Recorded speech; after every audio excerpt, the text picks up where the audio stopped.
আবুল মিয়া ফর্সা মানুষ, বউটা তার কালো, এই কারণে বউটা বেশি লাগে না তার ভালো। বউটা তার কালো হইলেও বড় ঘরের বেটি, বউটা তার কালো হইলেও বড় ঘরের বেটি, আর বাপের বাড়ি খাইছে শুধু বড় মাছের পেটি। ভালো খেয়ে বড় হওয়া এই বেচারের মুখে, স্বামীর ঘরের ভর্তা বাজে পান্তাকে আর ঢোকে। ভালো খেয়ে বড় হওয়া এই বেচারের মুখে, স্বামীর ঘরের ভর্তা বাজে পান্তাকে আর ঢোকে।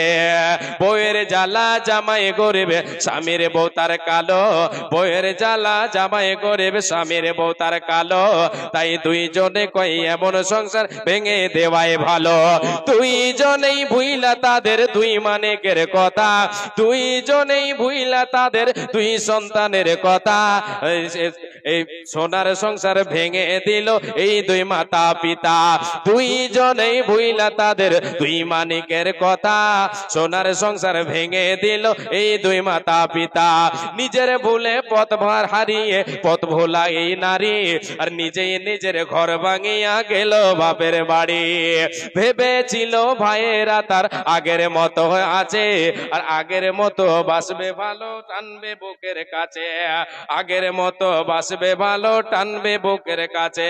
বাপের বাড়ি গিয়ে দেখে ভাবনাটা তার ভুল, এই বাপের বাড়ি গিয়ে দেখে ভাবনাটা তার ভুল। আর ভাই ভাবিদের হাতে এখন বিষ কাটা গোল, কথায় কথায় কথার খোটা বিষ কাটা দেই গায়, আর পাড়া পড়োশিও কাটা গায়ে লবণ দিয়ে যায়। ভাই ভাবিদের হাত থেকে এই আঘাত পাবার পর, ভাই ভাবিদের হাত থেকে এই আঘাত পাবার পর, বুঝতে পারে স্বামীর ঘরে নারীর আসল ঘর, বুঝতে পারে স্বামীর ঘরে নারীর আসল ঘর। ভাই ভাবিদের হাত থেকে এই আঘাত পাবার পর, বুঝতে পারে স্বামীর ঘরে নারীর আসল ঘর। হেলায় হেলায় ঘর ভাঙিয়া ঘর হারা এই নারী, চোখের জলে বক্ষ ভাষায় পয়সা বাপের বাড়ি। ওই দিকে স্বামী তার করছে আরেক বিয়ে, আর বিয়ে করে পড়ছে জ্বালায় বাচ্চা দুটো নিয়ে। এমনিতেই বাচ্চা দুটোর মানায় তাদের কাছে, এমনিতেই বাচ্চা দুটোর মানায় তাদের কাছে। অপর দিকে সৎমা তাদের লেগে থাকে পাছে।